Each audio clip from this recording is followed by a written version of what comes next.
નમસ્કાર મિત્રો. Science of learning અને હાઉ ટુ સ્કોર હાઈ સિરીઝમાં આજે નેક્સ્ટ લેક્ચર તમારી સામે આવશે. એની પછી એક લેક્ચર વધશે. ત્યાં સુધીમાં બધાએ જાણી લીધું હશે કે તમારામાં કઈ પ્રકારની લર્નિંગ સ્ટાઇલ વધારે પાવરફુલ છે. એ પ્રમાણે તમારે ભણવાની પદ્ધતિ પણ તમે નક્કી કરી નાખી હશે. ન કરી હોય તો હવે તમારી લર્નિંગ ટૂલ કિટ પોતાની પર્સનલ બની જવી જોઈએ. હવે લેક્ચરને અંતે તમારે નોટ બનાવવાનું શરૂ કરી દેવું જોઈએ.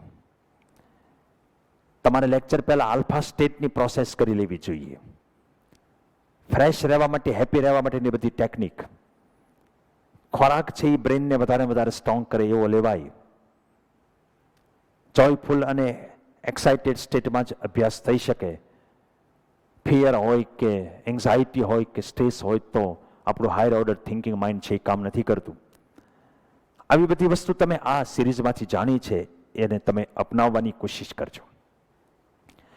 જન્માષ્ટમીના તહેવાર આવે છે. નોર્મલી આપણે 3-4 દિવસની છુટ્ટી રાખતા હોઈએ છીએ, પરંતુ સંસ્થાએ એવું નક્કી કર્યું છે કે અત્યારે રજા જો મળશે તો કેટલાક પરિવારો છે એ ઘરની બહાર ગમે ત્યાં ફરવા કે હરવા કે નીકળશે. તો પછી કોરોનાની સંભાવના વધશે. ઘરમાં બાળકો કે પરિવારમાં કોઈ પણની હેલ્થ બગડશે તો ભણવાનું પણ ડિસ્ટર્બ થશે. એ વસ્તુ ધ્યાનમાં રાખી અને સંસ્થાએ સાવ રજા આપવાને બદલે જન્માષ્ટમીના 2 દિવસો તમને થોડું ઓછું ટાઈમ ટેબલ હોય, એકાદ મેઇન લેક્ચર હોય, એકાદ બીજું હોય, તમે રિલેક્સ પણ રહો, ફ્રેશ પણ થાવ અને સાથે થોડું ભણતા પણ રહો, એવો મધ્યમ માર્ગ અપનાવ્યો છે. શું કરીએ? ત્યારે બધી રીતે તમારી ચિંતા છે. સમાજમાં 2 પ્રકારની વસ્તી અત્યારે થઈ ગઈ છે. એક કોરોનાની સહેજ પણ ભીતિ નથી રાખતો એવો વર્ગ, અને જે કોરોનાથી ખૂબ ભયભીત છે એવો વર્ગ. 2 જોખમી છે. જેને બીક જ નથી એની બાકીના બધાએ બહુ બીક રાખવી પડે છે, કારણ કે એ કેરિયર હોઈ શકે છે, ફેલાવો કરે છે. અને જે બહુ ભયભીત છે એ અનનેસેસરી સ્ટ્રેસમાં રહે છે. એની કરતાં બેટર એ છે કે આવા પેન્ડેમિકના સમયમાં આપણે જે સોશિયલ ડિસ્ટન્સિંગના નોર્મ્સ છે એ જાળવીએ. આપણા સુધી કોઈ પણ પ્રકારે વાયરસ આવી ન શકે એની તકેદારીઓ રાખીએ. બાકી બધું ઈશ્વર ઉપર છોડીએ. તમારું ભણવાનું ખૂબ સરસ રીતે ચાલી રહ્યું છે, તમારી પાસે તો કામ છે, એટલે નિયમિતપણે તમે લેક્ચર એટેન્ડ કરો, સેલ્ફ પ્રિપેરેશન કરો, ટેસ્ટની પ્રિપેરેશન કરો, ડાઉટ હોય તો સંપર્ક કરો. નિશ્ચિંત રહી ખુશીથી આનંદથી ભણવાનું ચાલુ રાખો.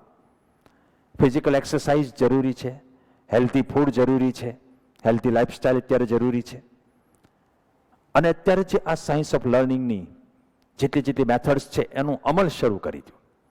જેમ કે નોટ્સ બનાવવાની હોય, કે રિવિઝન કરવાનું હોય, કે આલ્ફા સ્ટેટ માટે 2-5 મિનિટની તમારે preparing your state, physical, mental, emotional, reading પહેલાં કે ટેસ્ટ પહેલાં કે લેક્ચર પહેલાં, આ બધી વસ્તુનો પ્રયોગ કરવાનું શરૂ કરી દો દોસ્તો.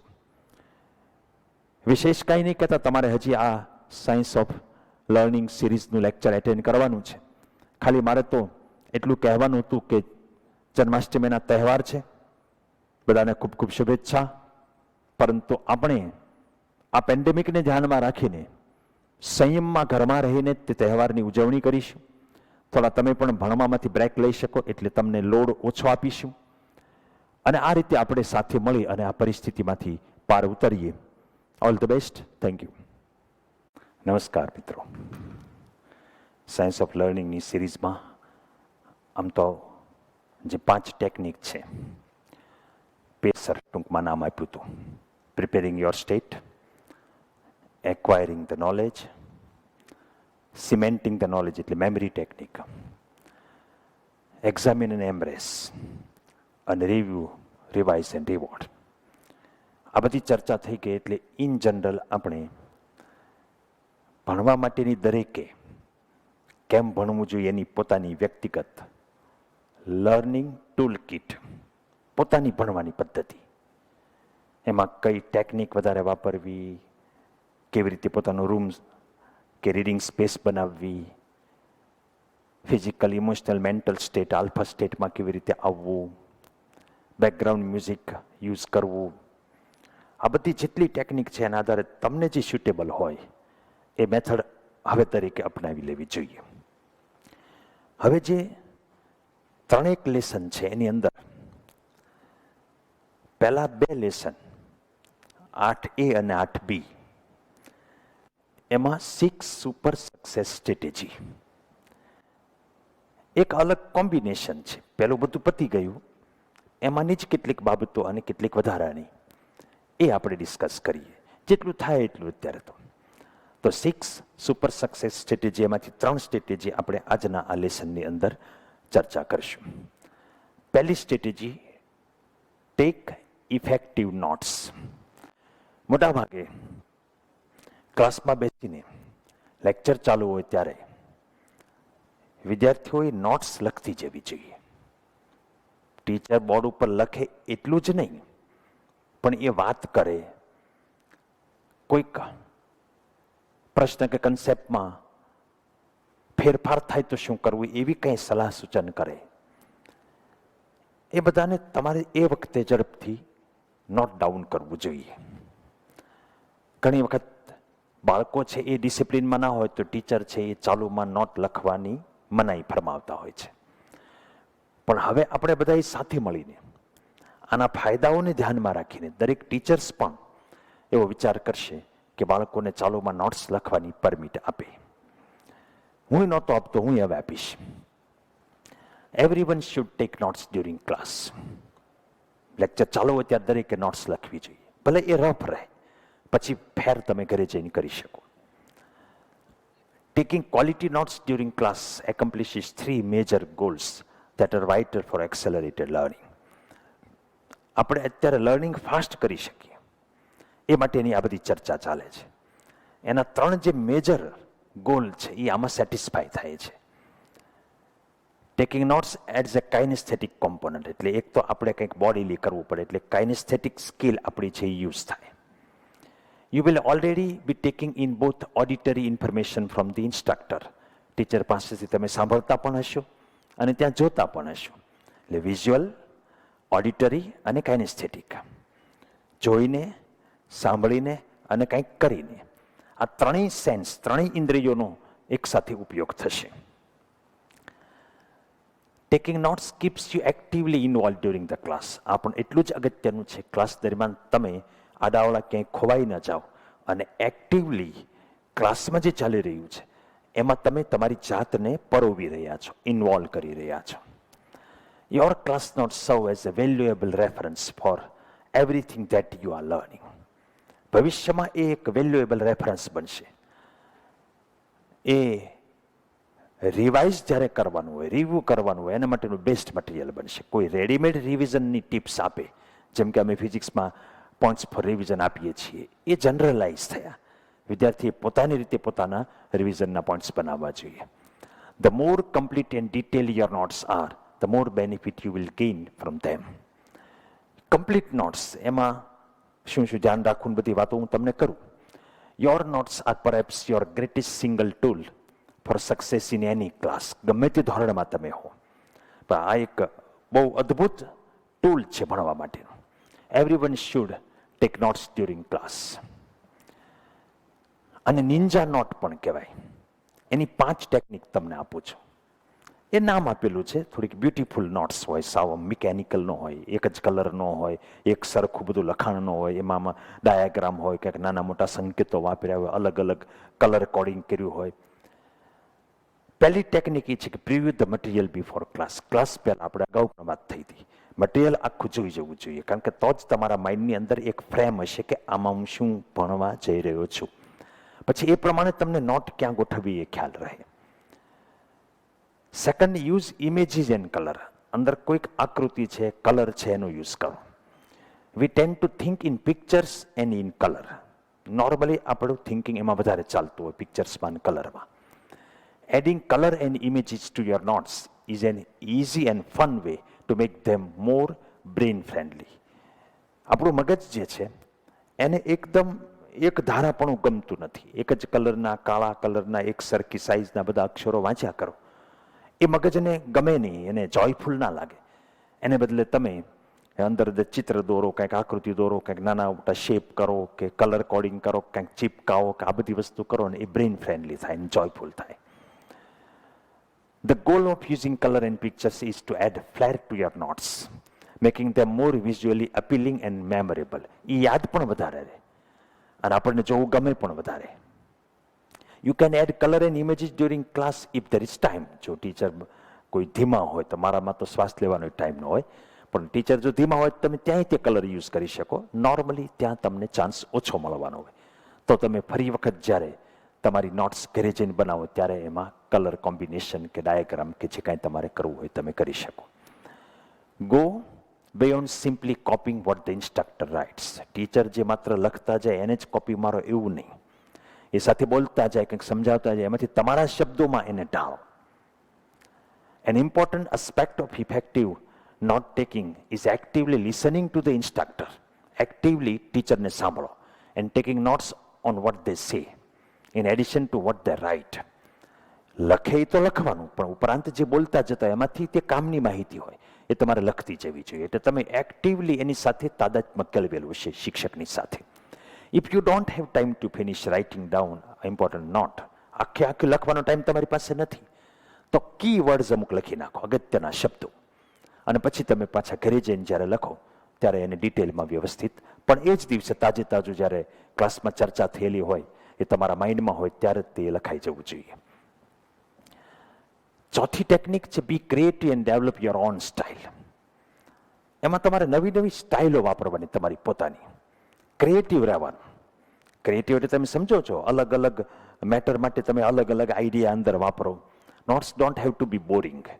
જો તમારા ટેક્સ્ટ બુકમાં લખેલી એવી જ નોટ્સ હોય તો પછી એની કોઈ જરૂર જ નથી. You can develop your on technique style, unique style, and use your notes to express your creativity. A great way to accomplish this is to be creative when adding color and pictures to your notes. તમે 5 જણાની notes જોશો તો તમને ખબર પડશે એ creative હોય. એમાં તમે તમારામાંથી કેટલાક બાળકોની નોટ્સ બહુ અફલાતુન હોય છે, પણ એને બીજાએ કોપી નહીં કરવી જોઈએ. એ દરેકની પોતાની યુનિક સ્ટાઇલ હોય. Develop your on colour coding scheme and icons to use in your notes. તમે પોતે દાખલા તરીકે તમે એમ વિચારતા કે એક્ઝામ માટે અગત્યનું હોય અને આ કલર વાપરવો, પછી કોઈક હાવ ગોખવાનું જ હોય, આંકડા હોય, કોઈ શબ્દ હોય એનો અલગ કલર હોય, પછી જે અમસ્તું ક્યારેક ક્યારેક જ રિપીટ કરવાનું હોય એનો હાવ આછો કલર તમે રાખો. એમ તમે પોતે કલર કોડિંગ કરો. You can also develop your on short hand. તમારી પોતાની એક લઘુલિપિ તમે બનાવી શકો. ધારો કે પ્રશ્નાર્થ તમે કોઈક જગ્યાએ કરો તો તમે એનો મતલબ એ સમજો કે આ મારા માટે ટફ છે, એટલે જ્યારે તમે વાંચતા વાંચતા ત્યાં પહોંચો ત્યારે તમે થોડોક ટાઈમ લ્યો. કોઈક જગ્યાએ તમે ટી લખી નાખો તો તમને એમ ખ્યાલ આવી જાય કે આ મેં ટેસ્ટ માટે મારે પ્રિપેર કરવાનું છે. કોઈક જગ્યાએ આર લખો તો આ ખાલી રીડ કરવાનું છે. કોઈક જગ્યાએ યુ લખો તો અમારે ખાલી સમજવાનું છે, અન્ડરસ્ટેન્ડિંગ. કોઈક જગ્યાએ આઈ લખો તો આઈએમપી છે. એવું તમે તમારી પોતાની લઘુલિપિ બનાવી શકો. 5મી ટેકનિક છે actively review your notes after class. Class પછી તમારે એક્ટિવલી તમારી નોટ્સ ફરીથી જોઈ તો લેવી જ પડે. લગભગ ક્લાસવાળી નોટ બેઠે બેઠે ચાલે નહીં. તમારે જો એની અંદર કલર એડ કરવા હોય, એમાં થોડા ફેરફારો કરવા હોય, તમે ઝડપથી ટૂંકમાં લખી નાખ્યું હોય ચાલુ ક્લાસ, એને તમારે વધારે ઇલેબોરેટિવ કરવું હોય, વધારે સમજાય એ રીતે લખવું હોય, તો તમારે ફરીથી એ ફેર નોટની જેમ જ તે નોટ્સ બનાવવી જોઈએ. The final note taking technique is to actively review your notes after class. Class પછી જ્યારે રીડિંગ હોય, સ્કૂલમાં હોય કે ઘરે હોય. Here are a few things to consider when actively reviewing your notes. Notes જ્યારે તમે રિવ્યૂ કરો છો એ વખતે તમારે કેટલીક બાબતો ધ્યાનમાં લેવી જોઈએ, તમને કહી રહ્યો છું. Make sure to fill in any gaps in your notes. જો કોઈ વચ્ચે ગેપ રહી ગયો તેની ખાતરી કરો. ટેક્સ્ટ બુકમાંથી જોઈ લો, ફોન કરીને કોઈને પૂછી લો, બીજા ક્લાસમેટની નોટ્સ પણ વચ્ચેથી કશું ખૂટતું રહેવું જોઈએ નહીં. ક્યારેક ક્લાસમાં રહી ગયું હોય. Make sure that everything written in your notebook is legible. વંચાય એવું હોવું જોઈએ, easy to understand હોવું જોઈએ. If something was not written clearly, there is a good chance it was not clearly understood. જો ક્લિયરલી લખેલું ન હોય તો સમજવું કે તમે ક્લિયરલી સમજ્યા નથી. એટલે એ બાને તમારી સમજણ પણ ક્લિયર થઈ જશે. Make a note of anything you don't understand. જે તમને સમજાતું નથી એને અલગ એક નોટ બનાવી નાખો. જ્યારે ક્લાસમાં ટીચર મળે કે ગમે ત્યારે તમને મોકો મળે ડાઉટ પૂછવાનો, ત્યારે તમે એ પૂછી શકો. પણ ડાઉટ તો પૂછવા જ જોઈએ. ડાઉટ પૂછો ત્યારે ટીચર જો તમને એમ કહે કે બેટા તને આટલું નથી આવડતું, તો એમાં કઈ વિદ્યાર્થી તરીકે આપણી ઇજ્જત જતી ન રહે. ટીચરની તે એક ફરજ છે કે બાળક સાવ નિષ્કાળજી રાખે ભણવામાં તો એને કહે કે તારે બેટા આ કરવાની જરૂરિયાત છે. પણ વિદ્યાર્થીએ ક્યારેય ડાઉટ પૂછવાનું બંધ કરવું જોઈએ નહીં કોઈ પણ સંજોગોમાં. Don't make the mistake to letting questions go unanswered. જે ક્વેશ્ચન તમારા મનમાં અરાઇઝ થાય છે એને તમે ડાઉટમાં પૂછ્યા વગર સીધા જવા નહીં દો. એ થપ્પો ભેગો થશે, આખે આખું ચેપ્ટર અને પછી આખે આખું સબ્જેક્ટ તમારો વીક રહેશે, તમને કોન્ફિડન્સ, આત્મવિશ્વાસ નહીં આવે. Since most classes are cumulative, misunderstandings tend to multiply if they are not cleared up in timely fashion. તમે આજના લેક્ચરનું છે એના ડાઉટ ક્લિયર નહીં કરો તો આની પછીનું લેક્ચર નહીં સમજાય, કારણ કે દરેક લેક્ચર એ પાછલા લેક્ચર ઉપર ડિપેન્ડન્ટ હોય છે. Finally, use some of the time you spend actively reviewing to add color and images to your notes. કેટલોક ટાઈમ તમે આના માટે ફાળવો નોટ્સ બનાવવા માટે. This is also a great time to be creative as you develop your own personal style. તમને એક refreshment એનાથી મળી જશે. Have fun and make your notes your ultimate study resource. અને પછી તમારે ફાઇનલ એન્યુઅલ એક્ઝામ આવે એ પહેલાંની જેટલી વીકલી રિવિઝન ટેસ્ટ આવે કે મોક ટેસ્ટ આવે એમાં તમારે એ નોટ્સને જ તમારા રિસોર્સ તરીકે પકડવાનું, એને જ વાંચવાની. એ નોટ્સ એટલી કમ્પ્લીટ હોવી જોઈએ, એમાંથી કશું ખૂટતું નહીં રહેવું. ધીસ ધેટ કે આડાવાળા ઉદાહરણો મિસ થાય બરાબર છે, પણ દરેક કન્સેપ્ટ શું કહેવા માંગે છે બધી વસ્તુ ડિટેલમાં એની અંદર આવી જવી જોઈએ. Turn off your cell phone during class and study. Mobile રાખશો નહીં સ્ટડી દરમિયાન. બીજી સ્ટ્રેટેજી, રીડ ફાસ્ટ. મિત્રો, આમાં હું તમને વાત જે કરવા જઈ રહ્યો છું એ તમારી વાંચવાની સ્પીડ વધારવા. કેટલાય બાળકોને અમે એવી ફરિયાદ કરતા સાંભળીએ છીએ કે સર ટાઈમસર સિલેબસ પતતો નથી. સાવ વાંચવાનો સિલેબસ હોય, એવું હોય કે ફિઝિક્સ કે મેથ્સ કે જેમાં તમારે ઘણું બધું સોલ્વ કરવાનું હોય તો બરાબર, કે અજાણ્યા પ્રશ્નો હોય એમાં આપણે એક બે ટ્રાય પણ કરવી પડે. પણ સોશિયલ હોય, ક્યારેક બાયોલોજીનો અમુક પાર્ટ હોય, ક્યારેક કેમિસ્ટ્રીનો અમુક પાર્ટ હોય, કોઈ લેંગ્વેજ હોય, એમાં તમને હું આમાં આ વિભાગમાં રીડિંગ કેવી રીતે ઝડપી બનાવી શકાય એની અદ્ભુત ટેકનિક આપવાનો છે. ધ્યાનથી સાંભળો. Reading is to the mind what exercise is to the body. Body માટે એક્સરસાઇઝ કેમ અગત્યની છે એમ માઇન્ડ માટે રીડિંગ અગત્યનું છે. આ રિચાર્ડ સ્ટેલે કીધેલું છે. The average adult reads about 250 words per minute. Normally કોઈ પુખ્ત વયનો માણસ હોય એ 250 શબ્દો એ 1 મિનિટમાં વાંચતો હોય. This is much slower than most people are capable of reading. મોટાભાગના માણસો વાંચવા માટે જે કેપેબલ છે એના કરતાં આ ઘણી ધીમી સ્પીડ કહેવાય. The 5 techniques presented below will allow you to double your reading speed with a minimal amount of effort. Easily, ઓછામાં ઓછા પ્રયાસથી તમારી વાંચવાની સ્પીડ વધી જાય એની 5 ટેકનિક હું ડિસ્કસ કરું છું. પહેલી technique, get into the right physical and mental space. વાંચતી આડેધડે આપણે પડ્યા રહીએ એ નહીં ચાલે. તમારી ફિઝિકલ અને મેન્ટલ સ્પેસ છે એ વ્યવસ્થિત હોવી જોઈએ. Make sure that you read in an environment free of external distractions. બહારથી કોઈ ખલેલ ન પહોંચે એવી જગ્યાએ તમારે વાંચવું જોઈએ. ઇન્ટરનલ ડિસ્ટ્રેક્શન પણ નહીં આવવા જોઈએ. મતલબ અંદરથી મન તમારું ગમે ત્યાં ભટકા કરતો હોય તો એ ઇન્ટરનલ તમે ઊભું કરેલી ડિસ્ટ્રેક્શન અથવા તો વિક્ષોભ છે, તમે ઊભી કરેલી ખલેલ છે. An easy way to counter internal distractions is to make sure that you are in a relaxed and focused state of mind. એટલે આલ્ફા બ્રેનવેવ સ્ટેટમાં તમે હો તો ઇન્ટરનલ ડિસ્ટ્રેક્શન ઓછામાં ઓછા આવે, આંતરિક ખલેલ ઓછામાં ઓછી પહોંચે. સેકન્ડ ટેકનિક, એલિમિનેટ સબ વોકલાઇઝેશન. કેટલાક બાળકોને વાંચતી વખતે મનમાં બોલવાની આદત હોય છે, એને એવોઇડ કરવાનું. કારણ કે તમારે બોલવામાં એ શબ્દને બોલવાનું અને પછી સાથે સાથે વાંચવાનું. It is that inner voice that reads along with you and is one of the leading cause of slow reading. જે લોકો આમ મોઢ ફફડાવતા થોડું પોતે સાંભળે એટલું બોલતા વાંચે છે એમની વાંચવાની સ્પીડ છે એ ઓછી રહેવાની છે. ત્રીજું, યુઝ અ વિઝ્યુઅલ ગાઈડ. આ બહુ અદ્ભુત ટેકનિક છે. આપણે ઘણી વખત વાંચતા હોઈએ ત્યારે એના એ પેજ કે એના એ પેરેગ્રાફમાં ઘણો ટાઈમ પસાર કરતા હોઈએ, કારણ કે ખબર ન રહે એમ આપણું માઇન્ડ છે એ બીજે ક્યાંક ભમવા લાગ્યું હોય. એના માટે એક સાદામાં સાદી ટેકનિક હું તમને બતાવું છું.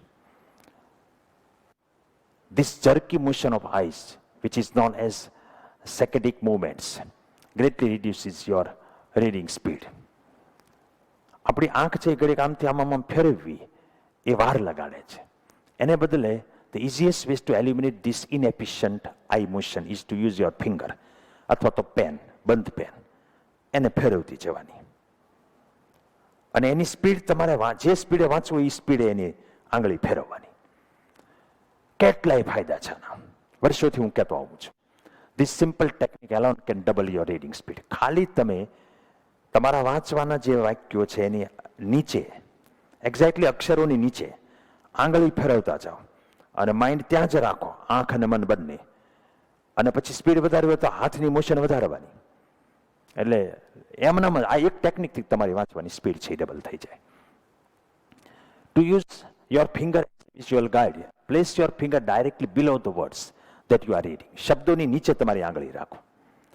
Move your finger smoothly across the page as you read and focus your eyes right above your finger. આંગળીની ઉપર જ તમારી આંખ અને ત્યાં જ તમારું mind. When you get to the end of a line, just move your finger to the beginning of the next line. અહીંયા પહોંચે તરત અહીંયા પહોંચે એટલે તરત જ અહીંયા, આ રીતે રાખવાનું. You can control your reading speed by controlling the speed of your finger. એને વિઝ્યુઅલ ગાઈડ કહેવાય. જે દેખાય એવું એક ગાઈડ છે જે તમને ગાઈડ કરે છે તમારે ક્યાં જવાનું છે. Using a visual guide also helps eliminate regression. Regression means તમે ક્યારેક એકનો એક શબ્દ, એક વાક્ય 2-4 વખત વાંચો, તમને એમ થાય કે તો જ મને સમજાશે. હકીકતમાં એ તમને ધીમા પાડે છે અને એ 2-4 વાર વાંચો ત્યારે 3-4 વખત તો તમે એને નોટિસ જ નથી કર્યું હતું. In addition to dramatically reducing reading speeds, regression can also reduce comprehension. Regression એટલે એના એ શબ્દોમાં વારંવાર જવું, એ તમારી સમજણ પણ ડાઉન કરે છે, તમારો ફ્લો છે એને અટકાવે છે, એને કારણે તમારી સ્પીડ પણ ઘટે છે. Simply using your finger as a visual guide can double your reading speed. ચોથી technique, read in chunks of 3-4 words. મિત્રો, એક શબ્દ વાંચવાની આદત હોય તો એક તો સ્પીડ ધીમી રહેશે, બીજું ગ્રહણ શક્તિ ધીમી રહેશે, કોમ્પ્રિહેન્શન. કારણ કે કોઈ પણ મેસેજ બુકમાં આવતો હોય કે એક શબ્દનો ન હોય, 2-3 શબ્દોથી એક અર્થ નીકળતો હોય. એ અર્થ સ્પષ્ટ થતો જાય એમ ગ્રાસ્પિંગ આપણું વધતું જાય, સમજાતું પણ જાય ઝડપથી. Almost everyone learn to read word by word, but this is not an efficient method of reading. આપણે બધાને શીખવામાં આવ્યું છે એક શબ્દ વાંચો, પણ આ ઇફેક્ટિવ રીડિંગ મેથડ નથી. Not only does reading one word at a time greatly reduce your reading speed, it also interferes with comprehension. એ તમારી સમજણ પણ બગાડે છે, કારણ કે સમજવાનું વાક્ય છે એ એક શબ્દનો હોય, એ 2-5 શબ્દોનો સમૂહ હોય, એ એક સાથે વંચાય તો સીધે સીધું આખું વાક્ય જ મગજમાં આવી જાય. This is because the meaning of a concept is conveyed by groups of words and not disconnected individual words. એટલે અલગ અલગ શબ્દથી કઈ કોઈ કન્સેપ્ટ તમને આપવામાં નથી આવતો, ગ્રુપમાં આપવામાં આવે છે. Fifth, use your peripheral vision. આપણા સાઈડના વિઝનનો ઉપયોગ કરવાનો. એક અલગ પ્રકારની ટેકનિક છે કે તમે વાંચતા હો ને ત્યારે છેડે પહોંચે એ પહેલા છેડાનો શબ્દ તમને આ ખૂણેથી દેખાઈ જાય, પછી આ બાજુની લાઈનમાં તમે આવો ત્યારે શરૂ કરવા જાવ એ પહેલા 2-3 શબ્દો તો ઉપડી ગયા હોય. ક્યારેક ક્યારેક પ્રેક્ટિસ કરજો આ રીતે. એટલે આ 5 ટેકનિક છે તમારી રીડિંગ છે એની સ્પીડ ફાસ્ટ કરવા માટે છે. ત્રીજી super success strategy, set a smart goal. People with goals succeed because they know where they are going. It is as simple as that. નાઇટિંગેલ કહે છે કે જે પોતાનું ધ્યેય જાણે છે, લક્ષ્ય જાણે છે, એ સફળ થાય છે, કારણ કે એને ખબર છે કે મારે ક્યાં જવાનું છે. જેમની પાસે ગોલ નથી એ અંધારામાં ફાંફા મારે છે. આમાં સ્માર્ટ જે છે એ એક્રોનિમ છે. એમાં એ ગોલ કેવું હોવું જોઈએ એ બતાવે છે. એમાં કઈ કઈ વસ્તુ આવે. સ્માર્ટમાં એસ એટલે સ્પેસિફિક. ગોલ તમારો સ્પેસિફિક હોવો જોઈએ. ધારો કે તમે એમ કહો કે હું એક સારો વિદ્યાર્થી બનવા માંગુ છું, તો એને કેવી રીતે નક્કી કરવું? એને નંબર સાથે કનેક્ટ કરો. લોંગ ટર્મ ગોલ હોય કે તમારો લોંગ ટર્મને બદલે શોર્ટ ટર્મ હોય. મહિના પછી એક્ઝામ હોય તો એક્ઝામનો ગોલ હોય, આજે સાંજે ટેસ્ટ હોય તો એનો ગોલ હોય, અત્યારે તમે 2 કલાક રીડિંગ કરવા બેસો છો તો એ 2 કલાક પૂરતો ગોલ હોય. એ સ્પેસિફિક ગોલ હોવો જોઈએ, નંબર સાથે ડિટેક્ટેડ, કે આટલા પાના, આટલા દાખલા, આટલું મારે પતાવવું છે. To be specific, a goal should be able to answer the 5W questions. તમારો ગોલ એવા હોવો જોઈએ જે આ 5W ના પ્રશ્નોનો જવાબ આપી શકે. Who is involved? કોણ એમાં સંકળાયેલું છે? What exactly do I want to accomplish? Exactly મારે શું કરવું છે? When will it be finished by? કેટલા સમયમાં મારે એ પૂરું કરવું છે? Where will I accomplish it? હું કઈ જગ્યાએ એને પરિપૂર્ણ કરીશ મારા ધ્યેયને? And why is it important to me? મેં આ ધ્યેય રાખ્યું એનું મારા માટે શું મહત્વ છે? આવા 5 પ્રશ્નોના જવાબ આપે એવો તમારો ગોલ હોવો જોઈએ. M stands for measurable, માપી શકાય એવો ગોલ હોવો જોઈએ. Measurable goal has some kind of number or amount associated with it. જેમ મેં કીધું એમ 5 પાના, 5 દાખલા, 5 નિબંધ, કે જે કાંઈ બ્રેન છે ને એ આંકડા સાથે સારી રીતે રમી શકે. How will I know when I have accomplished my goal? આપણા મગજને એ પ્રશ્ન તો થાય ને કે આપણે એ ગોલ પૂરો કરી નાખ્યો એવું ક્યારે કહેવાશે? તો આંકડા નક્કી કરેલા હોય, નંબર્સ, પેજીસ કે ક્વેશ્ચન્સ, તો તરત જ આપણે ખ્યાલ આવી જાય કે આટલા ક્વેશ્ચન્સ પત્યા છે એટલે આપણો ગોલ એચીવ થઈ ગયો. Measurable goals answer questions such as how much, how many, how often, કેટલી વાર, કેટલી વખત, પછી કેટલા છે, કેટલો જથ્થો છે. These are important questions to ask. A goal with a measurable outcome is much easier to track and manage. દાખલા તરીકે તમે 50 દાખલાનું લક્ષ્યાંક રાખ્યું તો 30 પહોંચો તમને ખબર તો પડે કે યુ હેવ કમ્પ્લીટેડ 60%. એટલે તમે ટ્રેક રેકોર્ડ રાખી શકો. If you cannot measure it, you cannot manage it. જો તમે માપી નહીં શકો તો મેનેજ નહીં કરી શકો. પીટર ડ્રકર કહે છે. A stands for attainable. Goal attain થઈ શકે એવું હોવો જોઈએ. ઘણી વખત આપણે 35% હોય અને આપણે 95% ગોલ રાખીએ, એ ગોલ ક્યારેય સેટિસ્ફાય ન થાય, મોટિવેશન રહે નહીં, વચ્ચે તમે થાકી જાઓ. ગોલ એવો નહીં હોવો જોઈએ કે કમ્ફર્ટેબલી આપણે પૂરો કરી શકીએ. માની લો કે તમે 70% એવરેજ ઉપર હાલતા હો તો એને 75 કે 80 એ પહોંચાડવાનો ગોલ રાખો. ઘણી વખત મોટિવેશનની સ્પીચની અંદર પણ આપણે જોતા હોઈએ કે બહુ હાઈ હેવી એક્ઝામ્પલ્સ આપવામાં આવતા હોય, અમે આપતા હોઈએ છીએ. એ તમને જનરલ મોટિવેશન આપે કે અમિતાભ બચ્ચન ક્યાં પહોંચી ગયા, સચિન તેંડુલકર ક્યાં પહોંચ્યા, નરેન્દ્ર મોદી ક્યાં પહોંચ્યા છે, બારાક ઓબામા ક્યાં પહોંચ્યા છે, ધીરુભાઈ અંબાણીની સફળતા શું છે. આ બધી વસ્તુ છે. સુંદર પિચાઈ છે કે કોઈ મોટા ડોક્ટર છે કે કોઈ મોટા ઓફિસર છે, એ ઉદાહરણ બરાબર છે, પ્રોત્સાહન પૂરું પાડે, પણ આપણે વાસ્તવિક સ્થિતિ સ્વીકારવી જોઈએ. જ્યાં છીએ ત્યાંથી 20-30% પ્લસ એવું ટાર્ગેટ છે ને એ એચીવ પણ થશે. અને એચીવ થાય ત્યારે તમે પાછો એને થોડોક મોટો કરી નાખો. When setting a goal, it is important to believe that the goal is within our reach. આપણી પહોંચમાં ગોલ હોય એવો જ ગોલ રાખવો જોઈએ. If we don't believe we can achieve a goal, we will not be motivated. નહીંતર આપણે motivated જ નહીં રહીએ. On the flip side of this, it is also important that the goal stretches us a bit. લક્ષ્ય થોડુંક આપણી કેપેસિટીથી ઊંચું હોય તો આપણને ખેંચે છે, એ પણ જરૂરી છે. Ideally, we want the goal to be challenging. Challenging તો ગોલ હોવો જોઈએ, એનાથી એક પ્રકારનો ચાર્મ પણ રહે, એક્સાઇટમેન્ટ પણ રહે, પછી તમને આમ સફળતાનો આનંદ આવે. But not such hard that we get discouraged or believe it is out of reach. એટલો બધો મોટો નહીં હોવો જોઈએ કે આપણે ડિસ્કરેજ થઈ જઈએ, નિરાશ થઈ જઈએ. રિલેવન્ટ હોવો જોઈએ, એટલે પ્રસ્તુત ગોલ હોવો જોઈએ. Our goal must be personally relevant to us and our current life situation. તમે વિદ્યાર્થી હો તો એ પર્સન્ટેજનો કે કોઈ આવનારી એક્ઝામમાં ગ્રેડ લાવવાનો કે એવો ગોલ હોવો જોઈએ. તમે બિઝનેસ કરતા હો તો બિઝનેસમાં કોઈ એચિવમેન્ટ પ્રાપ્ત કરવાનો ગોલ હોવો જોઈએ. ટૂંકમાં એમાં વાય તમારી માટે ક્લિયર હોવું જોઈએ. તમને અત્યારે કંઈક એનાથી બેનિફિટ થાય, અત્યારે તમને એ મદદરૂપ થાય એવો લક્ષ્યાંક હોવું જોઈએ. તમે ભણતા હો તો ઓબ્વિયસલી તમારો સબ્જેક્ટ શીખવાનો ગોલ રાખો, એક્ઝામમાં માર્ક લાવવાનો રાખો, ક્લાસમાં નંબર લાવવાનો ગોલ રાખો. એવું નહીં હોવું જોઈએ. તમે સ્પોર્ટ્સમાં હો તો સ્પોર્ટ્સનો ગોલ રાખો, મ્યુઝિકમાં હોય તો મ્યુઝિકનો ગોલ રાખો, પણ કોઈક કહે એટલે આપણે આપણો લક્ષ્યાંક રાખીએ તમને લાંબો સમય મોટિવેટ નહીં કરી શકે. મોટિવેશન જરૂરી છે. A relevant goal is one that is meaningful to us, one that we ourselves want to achieve. તમે પોતે અચીવ કરવા માંગો છો ને એના જેવો સ્ટ્રોંગ ગોલ એકેય નથી. કોઈક કહે એ તમને ઇગ્નાઇટ કરે બરાબર છે, તમને ચિનગારી ચાંપે, પણ અંદર આગ તમારા પોતાના ઈંધણથી લાગવી જોઈએ. It is not a goal that someone else, parents, friends, એના ગોલ તમે નહીં કોઈ દિવસ ફૂલફિલ કરી શકો. એ કહે એટલે મારે આ કરવું છે, એમાં તમે થાકશો તે. Personal relevance is important. વ્યક્તિગત તમારા માટે એ ફાયદેમંદ ગોલ હોવો જોઈએ, તમારી સાથે સંકળાયેલો હોવો જોઈએ.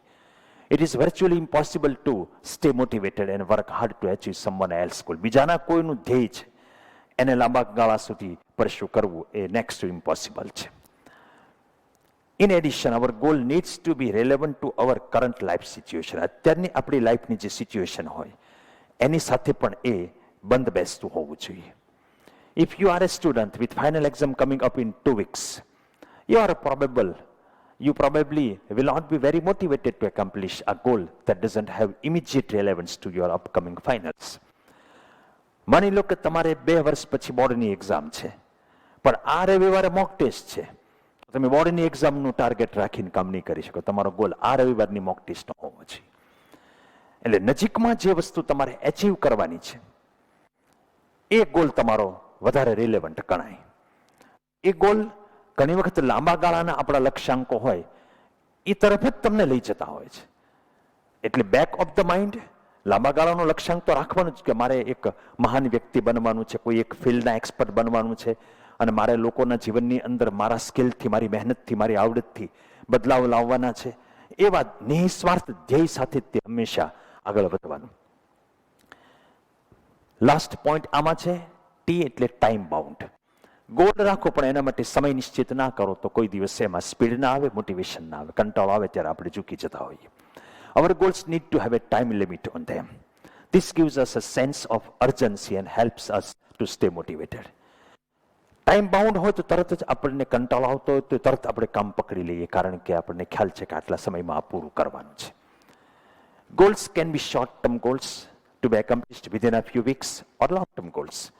અમુક અઠવાડિયામાં પૂરા થાય એવા ગોલ્સ પણ હોય, અમુક વર્ષમાં, અમુક મહિનામાં પૂરા થાય એવા ગોલ્સ પણ હોય. Whatever the time scale, એ દિવસ હોય કે મિનિટ હોય, ઇવન મેં એમ નક્કી કરો 30 મિનિટમાં આટલું પતાવવું તો એ ચાલે. એ સ્કેલ ગમે તે હોય કે 5 વર્ષમાં આટલું પૂરું કરવું છે, ગમે તે હોય. It is important to have N and date. એક એન્ડ, અંતની તારીખ તો હોવી જોઈએ. તારીખ મતલબ તારીખ જ એવું નહીં, સમય. Deadlines create a challenge. એક પડકાર ઊભો કરે છે. જે ડેડલાઇન હોય ને કે આટલા ટાઈમમાં પતાવવું છે. And we typically respond well two challenges. Typically દરેક મનુષ્ય ચેલેન્જ હોય ને એને રિસ્પોન્સ વધારે કરતો હોય છે, એ વધારે આવેગથી કામ કરે. Make sure that your goals are SMART, specific, measurable, attainable, relevant and time bound. જીવનના કોઈ પણ ફિલ્ડમાં ગોલ રાખવા માટે થઈને આ આઈડિયા બહુ સારો છે. Once you have a well-defined SMART goal, you can use the 5 strategies below to help you achieve it faster. તમારા ગોલને ફાસ્ટર વેમાં, સ્પીડીલી એચીવ કરવા માટેની 5 ટેકનિક કહું છું. પહેલી, believe you can do it. Self confidence હોવો જ જોઈએ. જો બિલીફ હશે તમને કે હું આ કરી શકીશ તો થઈ શકશે. તમને અંદર સંશય હશે કે અમારાથી કદાચ નહીં થાય તો એ નહીં થાય. Believing that you can and will be successful is an important ingredient for success. કોઈ પણ સફળ થયેલી વ્યક્તિ છે એ શંકાશીલ ન હોય. એ સૌથી પહેલા તો બિલીવ કરતા જ હોય કે હું આ કરી શકીશ, ત્યારે જ આવી મોટી વસ્તુ છે એ અચીવ થઈ શકતી હોય છે. Believing we can do it doesn't mean that we will not have occasional doubts.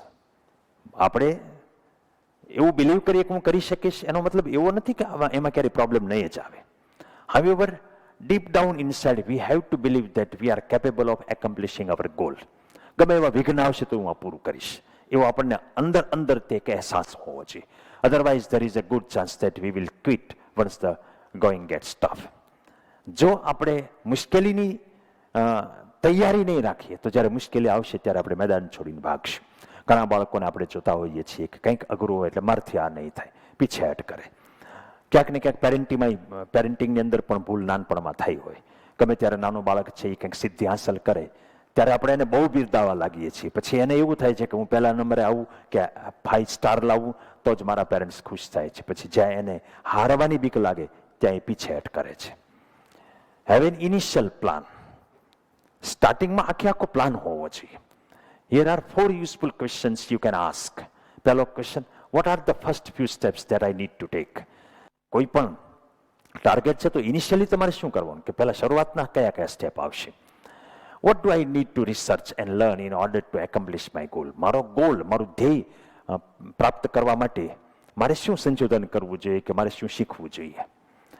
Who do I know that can help me and offer support? મારે કઈ વ્યક્તિનો સપોર્ટ, ટીચર છે, મોટા ભાઈ બહેન છે, માતા પિતા છે, કે એ તમારે જે ગોલ હાંસલ કરવો એમાં આગળ વધેલી કોઈ વ્યક્તિ હોય જે તમારા મેન્ટર તરીકે કામ કરે. What can I do within the next 24 hours that will move me forward? Goal શરૂ જ ઘણી વખત ન થાય, એનું કામગીરી શરૂ જ ના થાય. તો પહેલા 24 કલાકમાં કેટલું કરવું. આ મોટી કંપની હોય, ખાસ કરીને સ્ટાર્ટઅપના ફિલ્ડની અંદર જ્યારે કોઈ એક નવી પ્રોડક્ટ લોન્ચ કરવામાં આવે ત્યારે એનું ધ્યેય હોય કે આટલા દિવસમાં આપણે લોન્ચ કરવી છે, તો બેસીને પ્લાનિંગ કરે ત્યારે પહેલાં બધી જ બાબતો છે એનું એ લોકો વિચાર કરી લેતા હોય. પહેલાં 24 કલાકમાં શું કરીશું, પહેલાં 5 દિવસમાં શું કરીશું. When planning for long-term goals, include smaller intermediate goals that can serve as milestones.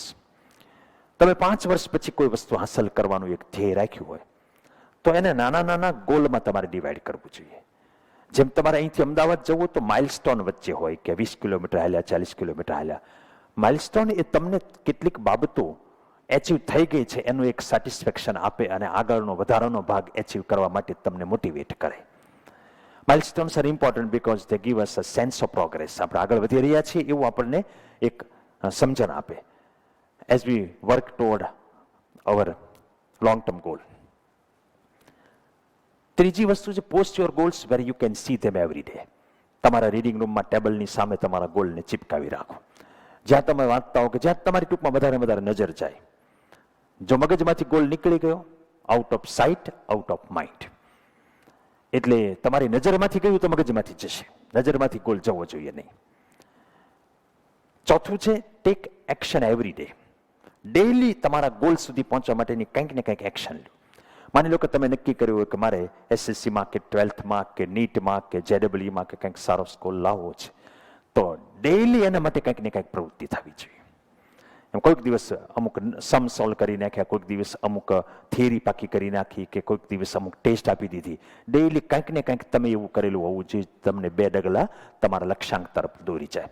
Almost any goal can be achieved with consistent daily effort. સતત અને સખત મહેનત ડેઈલી રૂટીન બેઝમાં એ લગભગ તમારા ગોલ સુધી તમને પહોંચાડી દે.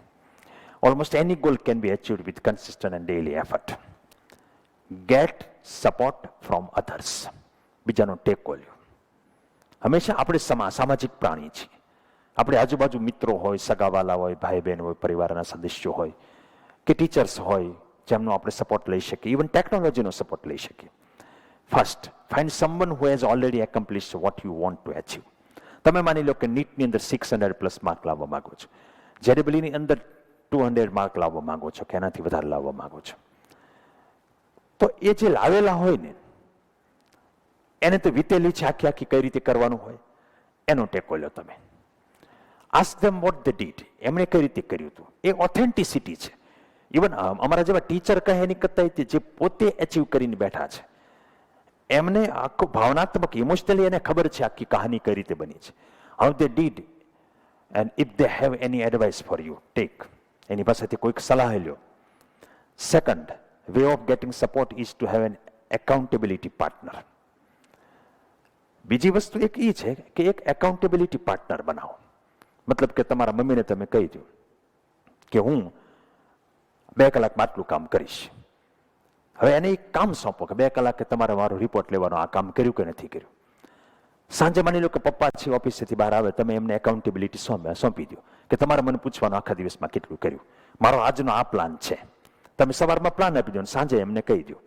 અમે ઘણી વખત બાળકનું ભણવાનું છે એ ગાડી પાટા ઉપરથી ઉતરી ગયો ત્યારે આવું કહેતા હોય કે તું ઘરે જઈને કેટલું કામ કરે છે એની આખી ચિઠ્ઠી મને તારે સવારે આપી દેવાની. અઠવાડિયામાં તો ગાડી પાટા ઉપર ચડી ગઈ હોય. એટલે તમને દોડતા રાખે, કારણ કે તમને ખબર છે કે તમારે આ કામનો તમે પ્રોમિસ આપ્યું સવારે, અને સાંજે અથવા બીજા દિવસે તમારે એ ફૂલફિલ થયું કે નહીં એનું એ વ્યક્તિ છે એ રિપોર્ટ લેવાના છે. This is someone you check in with on a regular basis and who will hold you. કાં ફેમિલી મેમ્બર કાં તમારા ટીચર, એને તમે તમારા એકાઉન્ટેબિલિટી પાર્ટનર બનાવો. The simple fact that you are updating someone else with your progress, તમારો progress કેટલો થયો એ તમે કોકને ખાલી અપડેટ કરી રહ્યા છો, એ તે તમને દોડતા રાખશે, એ મોટિવેશન આપે છે. તો 6 સુપર સક્સેસ સ્ટ્રેટેજી છે, એમાંથી 3 સ્ટ્રેટેજી આજે આપણે ડિસ્કસ કરી છે, 3 નેક્સ્ટ લેક્ચરમાં આપણે ડિસ્કસ કરશું. આગળની તમારી લર્નિંગ ટૂલ કિલને તો તમે હાથ વગી રાખશો જ, અને સાથે આ સ્ટ્રેટેજીમાંથી પણ જેટલું તમે કરી શકો એટલું કરો, અને ખૂબ આગળ વધો એવી શુભેચ્છા. Thank you.